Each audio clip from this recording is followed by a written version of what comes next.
DC1 Enterprise is a home service contractor servicing the greater Philadelphia area. Whether you need your gutters cleaned out, a water heater replaced, or a quick kitchen upgrade, visit www.dc1enterprise.com. DC1 gets it done.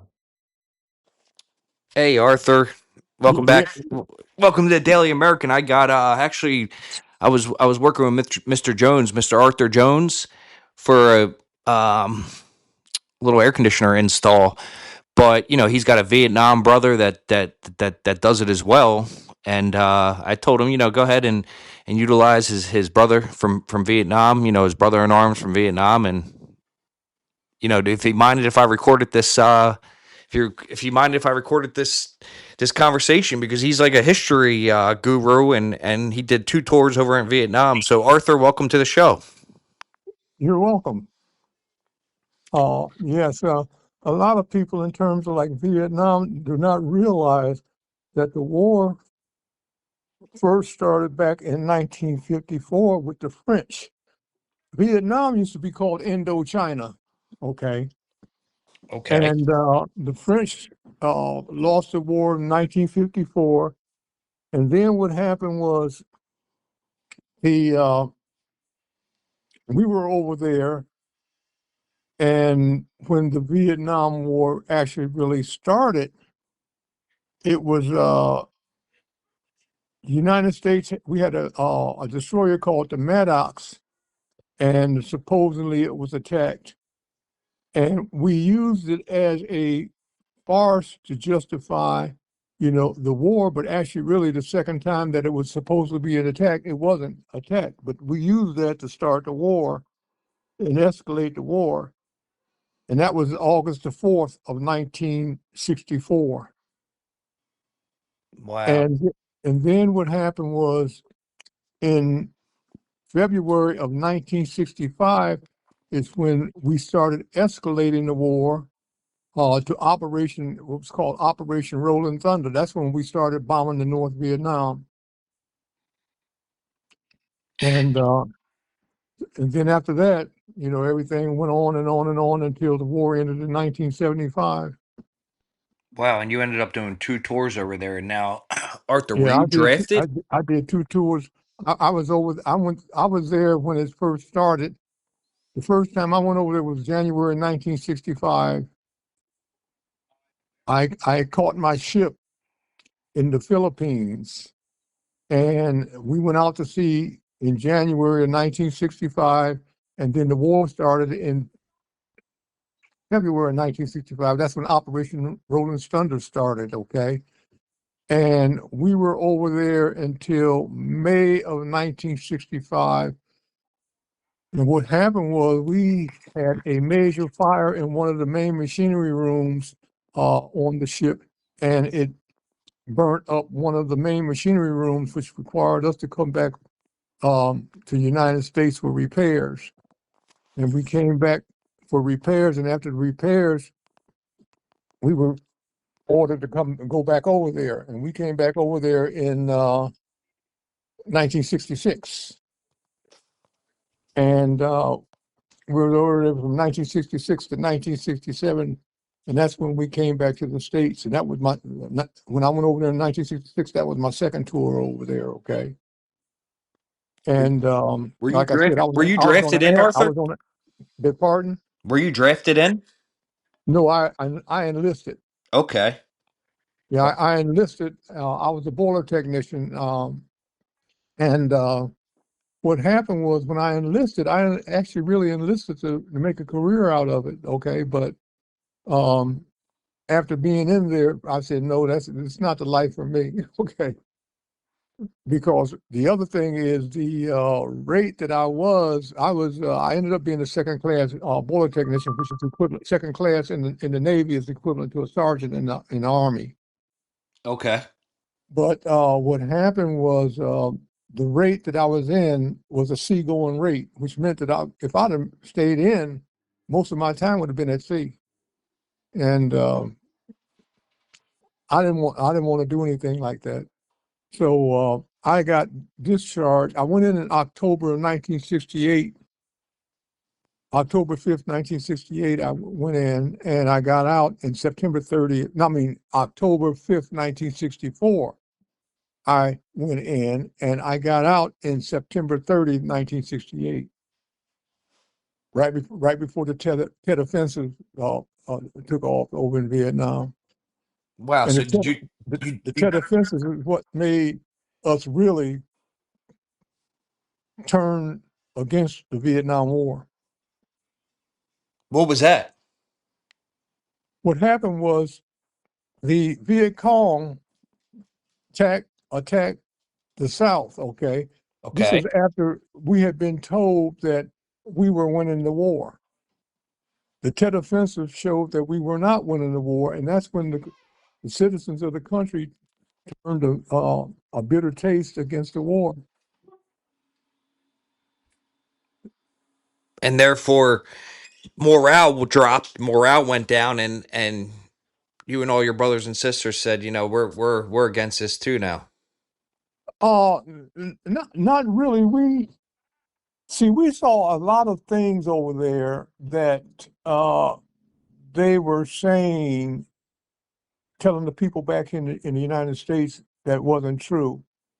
One of the things that I never could understand is the fact that even though we were in a war, there were certain things that we were not allowed to do, and that was like they stopped bombing the North. Okay.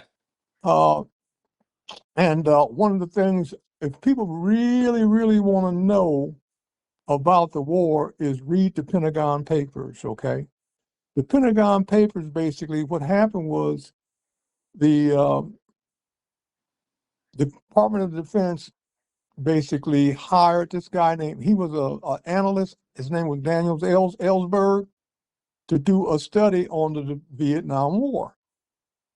And he basically after he did the study, he found out that we knew beforehand that we could not win that war.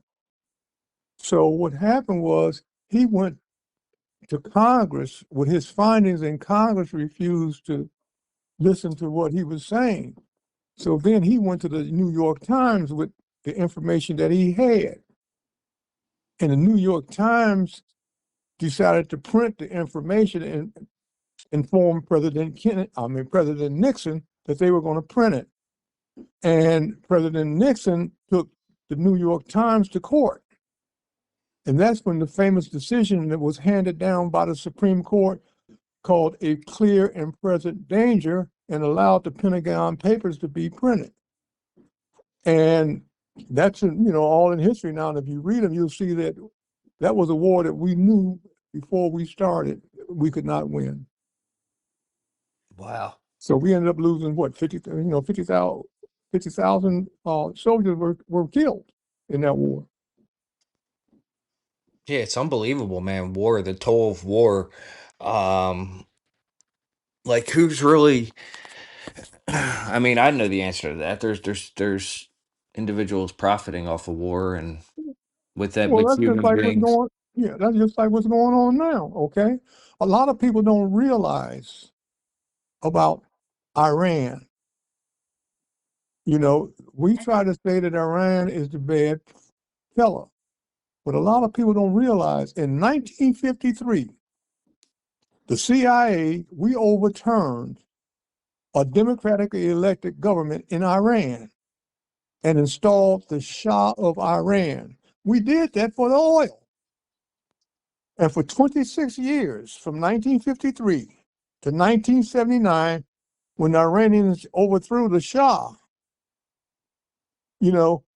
he was, the people were really, suppressed over there.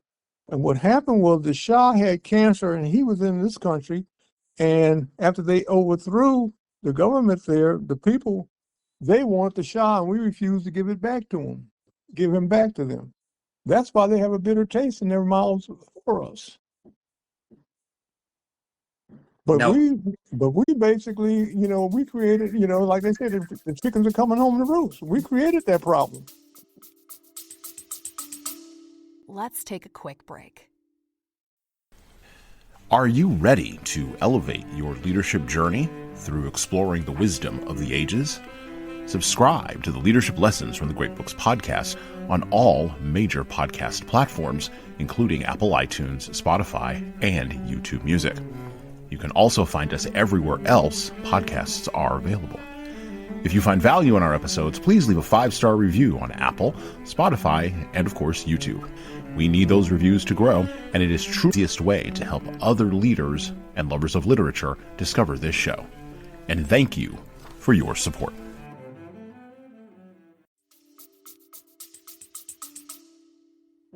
Yeah. Seems like that happens a lot. It's like what does one do though? You really can't like like it's almost like it's all meant to be, in this world. I guess all we could do is turn to God, man, and just I'm a firm believer in Jesus, and I am too. Well, the scriptures say there will be wars and rumors of wars. yes, sir, yup, and I believe that he wins at the end of the day, but there's I don't think we've seen anything for the hell on earth and destruction that's coming. I think it's going to get a lot worse. I hate to be a pessimist, but it's all written, and if you read Revelation, it's been a while since I have, but it's scary, but we just got to remember, man, we got to stand firm in Jesus, and whatever whatever is written shall be done. At the same time, just like persecution happens all over the world. Jesus, all he preached was love, and love thy neighbor and love God. Those were his two greatest Yeah. commandments, and I try to do that on a daily basis. I fall short, but at the same time, this world's just it's getting worse and worse, and I got a little boy, and he's only 2, Oh, so wow. I use a blessing from God, and I enjoy him every day. But it's almost like again, I sound like the big time pessimist, but it's a scary world, man, raising a little boy in. Yeah, well, the thing about it is if you if you stop and look at history and read history, because I'm a history buff, okay? Yes, it's bad, but back in the day, it was even worse than this. Okay, Okay, that gives me hope. yeah, I mean, there was some really, really bad times back in the day. Okay, and so this is a lot of things that are going today is just a drop in the bucket in comparison to some of the things that went on back in, back in times before this time. Okay, which basically, just like when God destroyed Sodom and Gomorrah. Yeah, you're right about that. Yup. I mean, that was some terrible times going on back then. So bad that he had to destroy the whole doggone city. Or when he destroyed the whole world, he wiped out the Yeah, whole world with the flood. right. Yep, that too. Okay, so when we stop and look at today in comparison to back then, it's nothing. Although it's still bad. I don't care which way you slice the pie. Right. I think the But game like you said, changer. the only thing you can do, the only thing you can do is try to do your part and be a good person and try to treat people the way you want to be treated. Yes, sir. And if you do that, you can't go too far wrong if you treat people the way you want to be treated. Yeah, you're right. With love, there's got to be more love, man. Yeah. That's the key. But sometimes, I fall big time short of that. But I think the game changer, Arthur, the game changer is, I believe with my whole heart that we're living in the end days. So I believe it's the very beginning of the end, but I think the end is near, and I really think Jesus is returning. Now, there's still a bunch of things that have to happen, like the building of the third temple and the Antichrist and the false prophet, and some key events have to happen. But I think we're in the beginning of the end, and with technology, the rate of destruction, it seems like it could be. I mean, but then one would say, look at Nagasaki and Hiroshima, a whole, they shouldn't have attacked Pearl Harbor. Whole, I guess they were cities, huge cities or states, if compared to America, but wiped off of the face of the earth. So yeah, I guess it was a lot worse back in World War II, Vietnam. I just think with technology, it's gonna get worse than we've ever seen before. I mean, I believe he even says that. Worse, one third of the Earth's gonna get wiped away. Yeah, well, you stop and look at man is doing a lot of destruction, to the world. I was just reading where New Orleans is sinking. Well, like with Eh, global warming. Yes. And they're saying that they're going to have to probably have to evacuate all of New Orleans because what we've done is destroy the ecosystem. Okay. Whereas you had where Lake Pontchartrain and all of that, where they had the uh, uh, I guess you might call the Everglades, which protected the New Orleans from the storms and everything else like that. Well, that's been destroyed because in our quest to build and build and build, okay, and you and I know both, when it comes down to uh, the e- uh, the ecology, man puts that on the back burner when it comes down to productivity and making money. And all the money in the world will not be able to reverse the destruction that we're doing to the earth. Yeah, and with data centers, there's all these conspiracy theories about them, but they're gonna happen. I know people are fighting back with them being placed everywhere, and you know, don't we have access to enough data currently with the internet? I mean, we can, and with the with chat. I wish we could just stop with the chat GPT and all of the AI infrastructure and just leave it to where it is, because although I'm sure it's intentionally trying to be regulated, when you're building super computers, and they're producing supercomputers, we're producing a scenario where we're going to be screwed, because these things are going to be smarter and able to get past infrastructures. I don't know anything about clouds or the internet or how it actually works, but I've read a couple stories where you know they're they're advanced very far, as of now, and who knows where that's leading. But these data centers, like, I don't understand. Don't we have enough data? Don't we have, like, what are these actually for? If we're operating now as a human species all over the world, and we have been for a long time, what is it? Why is it so important to put this data in some sort of, Money, money. infrastructure? Uh, Daniel, it's about money. Yup. You know, Always. and the thing about it is, if I'm first, I'm the one who's going to make the most money. And Yeah. when you stop and you look at, like back in the day when I was a kid, a family could be supported on one salary. You didn't have everybody in the family working. My dad died when I was 5 years old.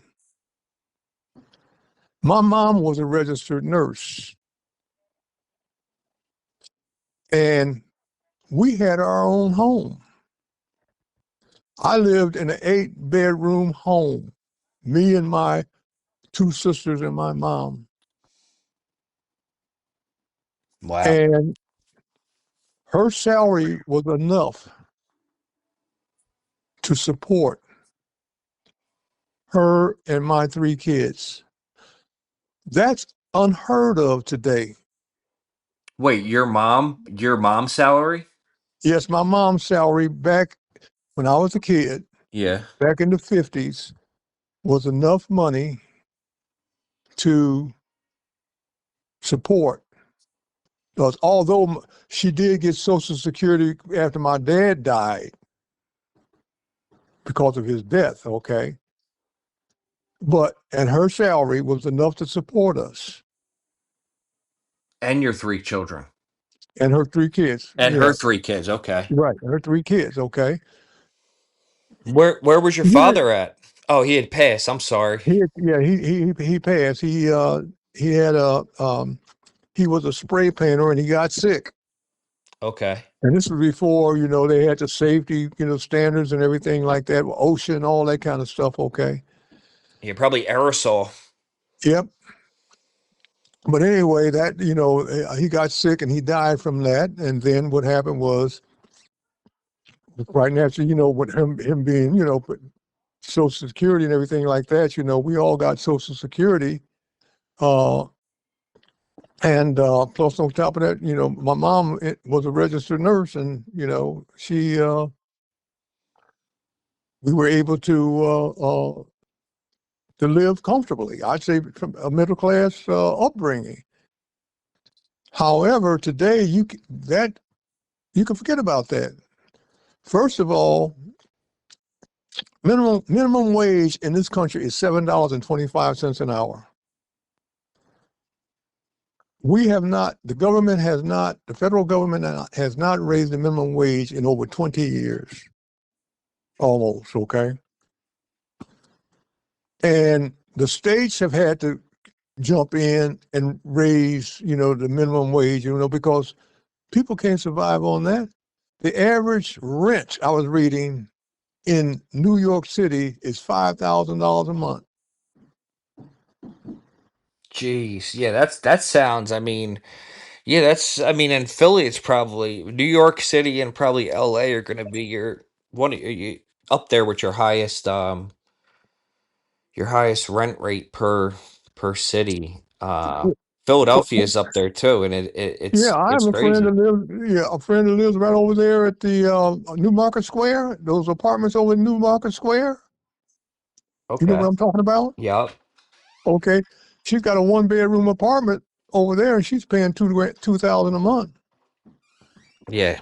It's up there, man. It's crazy. It's going up, and it seems like, although some jobs are lucrative, I for myself I did really well for a few years selling heating and air conditioning, but now I'm operating my own business, and I it's it's not easy. I'm very blessed. I appreciate what I have coming in, but it's it's not easy. My father was a pizza man, and my mom was like a secretary, and they had a family of four of us boys, and we didn't have a pot to piss in, Arthur. We didn't have anything. No lunch money, no school book fare money, all the government assistance, and no beds until we were older, um, older kids. But it's like, I appreciate being raised that way because I was able to. It makes you appreciate where you are now. Yeah, and I'm nowhere special, but I was able to salvage some skills to, at 9 years old, I grabbed my first lawn from an actual customer going street to street with a lawnmower at 9, and I gained my first customer, and I always shoveled snow and cut grass growing up, and then 14 years old working papers at a car wash. Um, Always was able to hustle to get by. Same with all my brothers. We all graduated from Westchester, but we didn't really have a choice growing up. It was either like, work, and my older brothers always chipped in. Like my dad made them give them their whatever money they made. By the time I was 14 working on papers, I would contribute, pay bills in high school, but not he didn't take necessarily my paycheck. I kind of learned from them, you know what I mean? But uh yeah, man, it's Life's certainly not easy, Arthur. That's for sure. And it seems like Yeah. it's And see, getting. that's one of the things when I say that I was really fortunate, and God has really blessed me. That's why I say no one can tell me that there's not a God, okay? Because Same. when I was growing up, and I wanted to work. I wanted to have a paper route. My mother would not let me. She told me, she said, she did not want me to work. She wanted me to enjoy my childhood because when I became an adult, I was going to have to work for the rest of my life. So I wasn't allowed to work.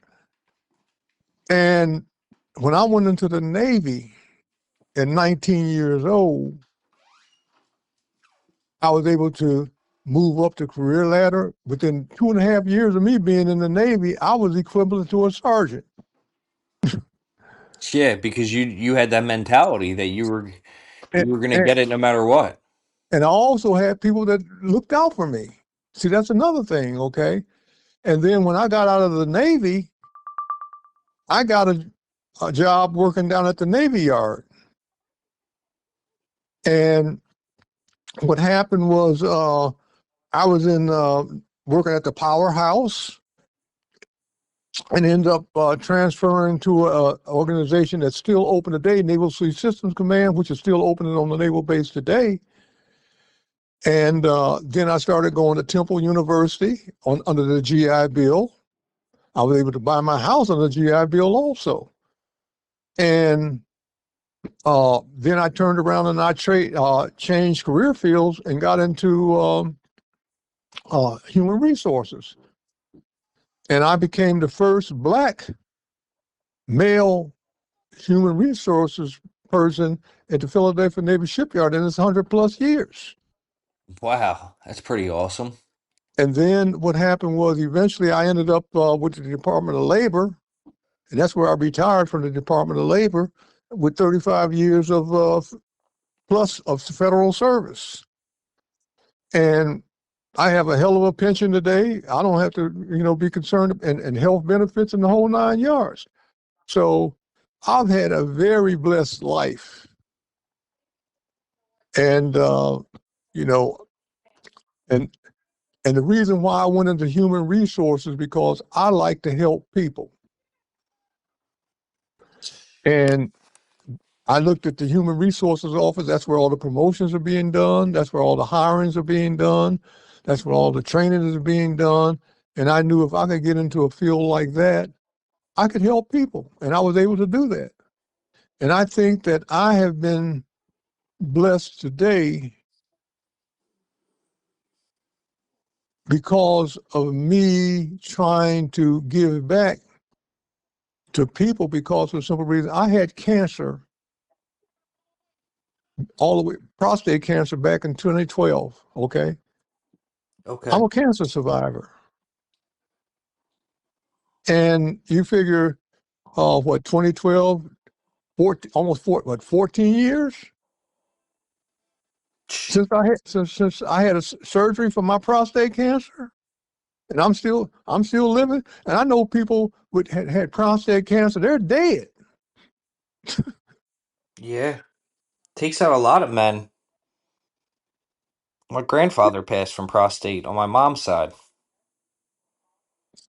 Yeah, and so what happens is, you know, I've often thought, I say, well, maybe I'm still here because God's not finished with me yet, helping people. Yeah, That's my, that's my, that's my, that's what He has me here for, and because I've helped a lot of people. yeah, you probably have, man. You seem like a stand-up guy. I got a lot of people I need to help still because, I just volunteering isn't something that I do. And, I started this podcast to replace my gambling addiction. But I had beat it for a little bit and it came back worse than ever and ended up losing everything I had once again. But then my son was born and I really haven't gambled since. But the bottom line is, I prayed to God about gambling, replacing that addiction, and then that same night, I couldn't sleep, and I was just up all night. And this was a few years ago, and I was like, oh, I'm just going to record myself talking, and then a Daily American sprung, and I've released probably 151 episodes or something, and I talk to guys like yourself, Arthur, and that's a way of giving back. Um, Oh, yeah. any Yeah, money, yeah, any money I get from it, I donate to individuals or nonprofits. I have it in pocket at 1 cent from the podcast. Now, if I made enough from it to draw a salary, obviously I would do that, but it's nowhere near there, and I'll always give back, whatever I can. Just since the beginning of it, it's been 100% of all proceeds I donate out. But it's like I got a lot of helping to do. Um, for neighbors and local community too. The gentleman next door to me, Arthur, check this out. 99-year-old wow, World War II and Korean veteran. wow. Yeah, just awesome, man. Awesome guy. I've been spending a little bit of time with him, and I'm gonna I'm gonna put up too. I partnered with Ring for my small business, Okay, my handyman general contracting service, more so handyman, because I don't take any big jobs or anything on at the moment, just handyman tasks. And I partnered with Ring Cameras, so I'm going to install a couple cameras for him, for nothing because I definitely. want to give back. I mean, he's not hurting for money or anything like that, but he's my neighbor, and Right. I'll do what I can to help him. I can't do that for everybody because I got a family of three that relies solely on my ability to get money. When was your gambling? When did you give up your gambling addiction? I gave up the addiction in 2024. 24. Yeah, Yeah, because what happened to me, the reason why, well, first of all, I don't drink. I don't never did drink, you know, and I smoked. That was my worst thing, and I quit smoking in what 2006. But so far as the gambling is concerned, and when you're on the ship, there's no place to spend your money. So we got guys having crap games and everything else like that, that's and fun. That's fun. it's fun until I tell you this. What happened was all the money that I'd saved up while we was overseas and we were on our way back to the States, okay? So I got in this crap game and I was winning. I must have won about $10,000, okay? And I remember one of my shipmates was trying to get me to stop, to quit the game. But I saw all of this money and I figured, I said, let me win some more of it. And I kept on gambling and I lost all of my money. And so when I pulled back into the States, I had no money. I was broke. And I remember that night, I climbed up in my bunk and I pulled the curtain and I cried in my pillow. And after that, I said, no more gambling. Yeah, that's awesome. I'm So, glad you were able to stop then because when you're in the midst of it, you never think that you'll see that money yeah. again or you'll have money again Right. or you'll ever get past it. And my wife, who's, has since passed, okay, she passed in 2009, okay, she liked to gamble. She used to go down to, after we retired, she would go down to Atlantic City almost every day. She'd take the buses down to Atlantic City almost every day. And she was a 7-star. You know what that is, right? Yeah, I've been those in many Yeah. casinos. She was a 7-star card holder, okay. And her maiden name was Dixon. And when I would go down with her, they would call me Mr. Dixon. And I would never tell them not any otherwise, okay. Yeah. But I remember we were at Caesars one day, one morning. We getting ready to have breakfast. And, as a 7-star, you don't wait for anything. You get carte blanche treatment. Yeah. And so we went up to the head of the line for breakfast. So I remember this one guy, the guy that was at the head of the line, he said, excuse me, miss, there's a line. And I remember her telling him, she said, I'm 7-star. And he told her, what does that mean? She said, that means that I spend more money than you do. Yeah. Yeah. I just laughed and everything else like that. But she used to keep a running tab, and she was always ahead of the game, okay? Wow. That's pretty And impressive if she yeah, was able to beat him. she liked to play that roulette. And the only thing I did, I remember one time I went into the slots, and I paid. I think I was playing the $5 slots, and I think my second coin I put in there, I think I won $480. And I was so ecstatic, I didn't know what to do.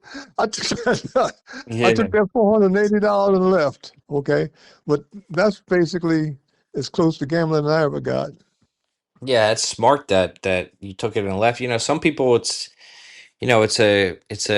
a more issue, more. You get the taste of winning, you want to just keep winning, winning, winning, but life's not like that, and you lose a lot and you lose everything sometimes, but by the grace of God, I've been able to recoup. That's good. I'm glad to hear that. Yeah, just in a short amount of time, I've been able to recoup for myself and my family. I thank God because I had it bad, really bad, like bad enough that if I were to guess, if there was like a suicide rate for money lost, I bet you more people would probably just kill themselves than carry through. Wow. That's how much I lost because I lost everything. I had nothing. Wow. Um, but at the same time, God gave me a son, so it's time to buckle up and not do that anymore because Yeah, well, he reaches down. That's just like smoking. I uh, I worked at the Federal Building down in Ninth and Market. Okay, that's where my offices were. Okay, okay, and I remember one day I came downstairs to smoke a cigarette, and the bus stop was right there at Market and Ninth. Okay, and I remember this guy got off the bus, and he was carrying one of the little green oxygen tanks. And he, Yup. because Jefferson Hospital is down that way. And I saw that, and I said to myself, "What kind of life is that to be walking around pulling the oxygen tank behind you?" And I remember going upstairs, throwing my cigarettes in the trash, my pack of cigarettes I had in the trash, and I haven't smoked a cigarette since then. Yeah, man, you got this unreal discipline. That's one thing I still smoke and I can't. I'm going. I got it. I have to quit because now my son's recognizing, um, what they are, and I'm indifferent when it comes to you got a 100-year-old who's smoking a pack a day, or an 18-year-old that dies of lung cancer. It's like but I guess it's a gamble. It's another Well, gamble that what you do is the reason why I was able to do it is because my mother always taught me, you can do anything you want to do as long as you set your mind to it. And are I knew, and coming from a medical family, okay, because I know a lot about medicine also, okay, I'm saying, you know that it's bad for you, and yet I still do it. and yet and still, because I enjoyed it. I enjoyed smoking. Although I was the kind of smoker, Dan, that um, I was a very conscientious smoker. If I were around you, I would ask you, does cigarette smoke bother you? And if it did, I would not smoke. Yeah, that's pretty And awesome of you. and in my house, the only time I would smoke in my house was in the kitchen where I could had the exhaust fan where I could exhaust the smoke out. Yeah, my son's mom would have my head on a plate if I tried that, but I stay away from smoking in the house with the baby. But believe it or not, growing up, my dad used to keep the windows rolled up in the vehicle and smoke me out, man. I used to hate it. I used to tell myself I'm never smoking, blah blah blah.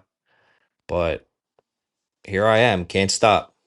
Yeah, and with my mom, when I started smoking, I think at about 16, okay, and my mom was really upset because no one in my family smoked. No one in my family smoked, nor did they drink.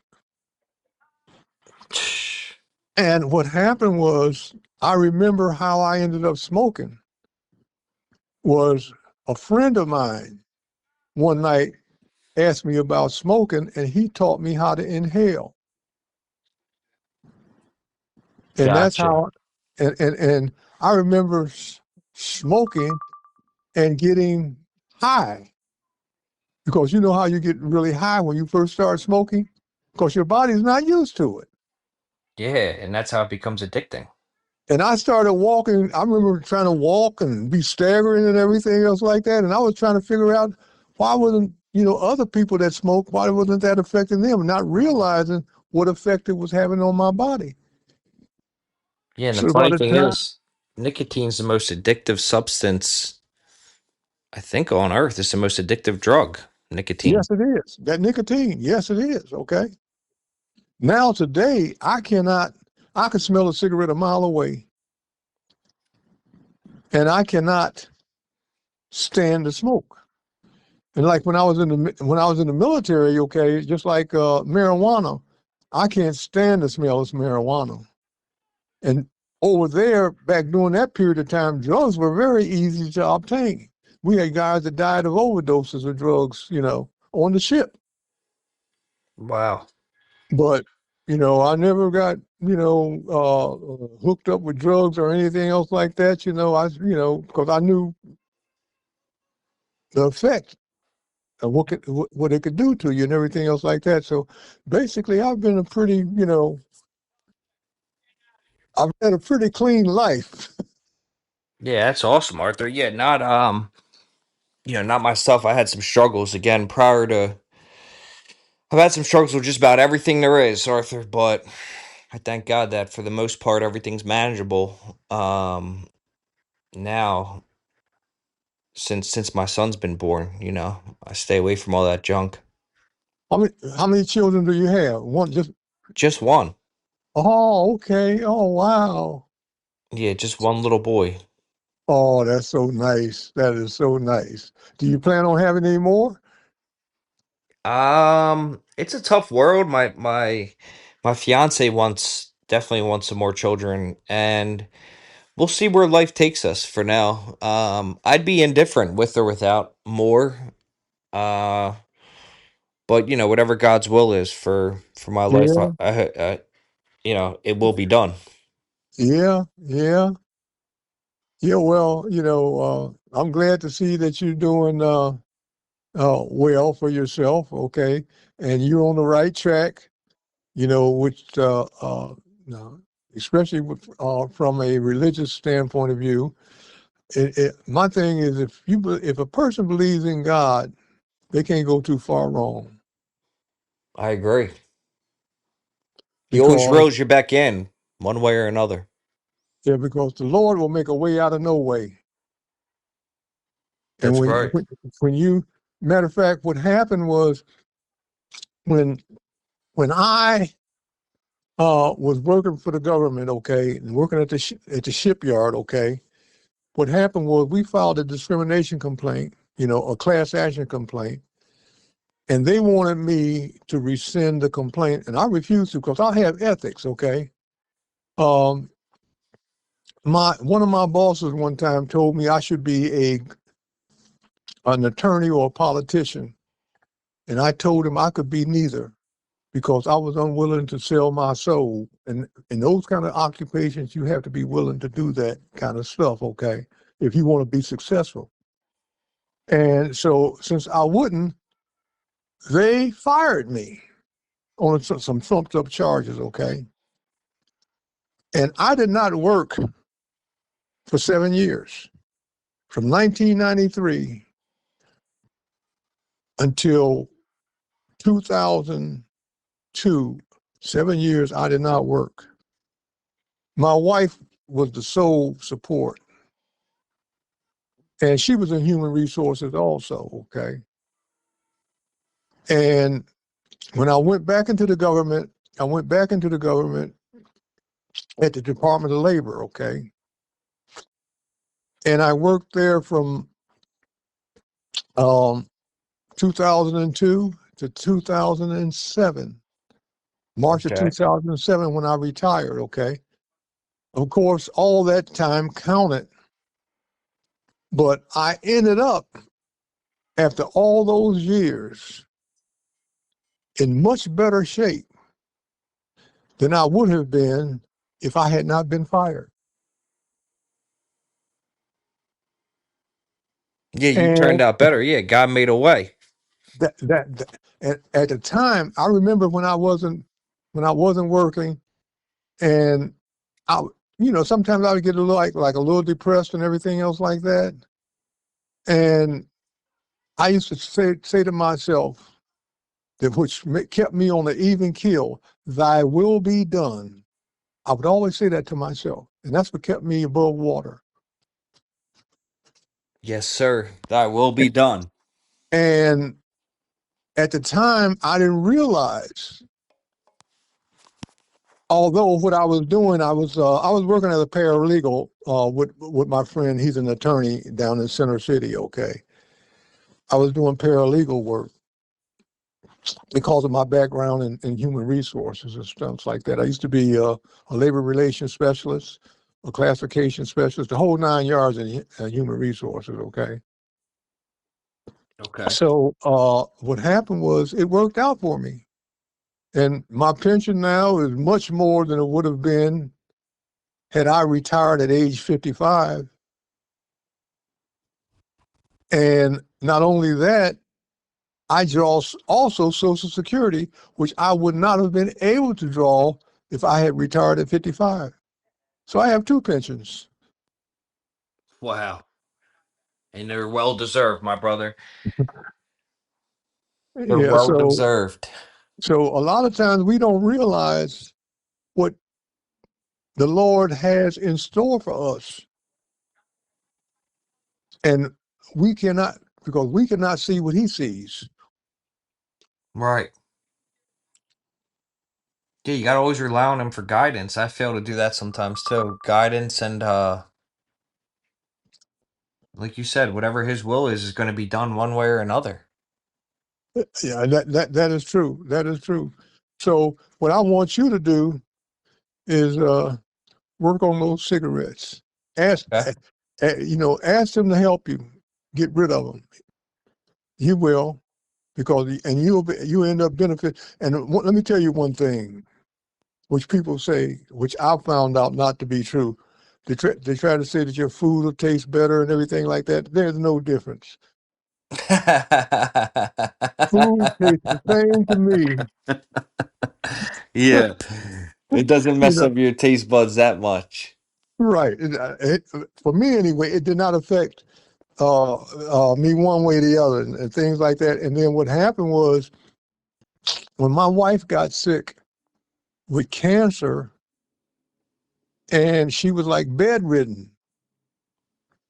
And so I'm sitting with her day in and day out until she basically passed. And I gained a lot of weight. I was up to 246 pounds. Yeah, I mean it's gotta be the most that's like And the most I'm 6 foot. stressful thing I'm ever. six, yeah, I'm 6 foot 1/2 inch tall. Okay, and I look like Humpty Dumpty. I had a stroke because I'm AFib also, atrial fibrillation.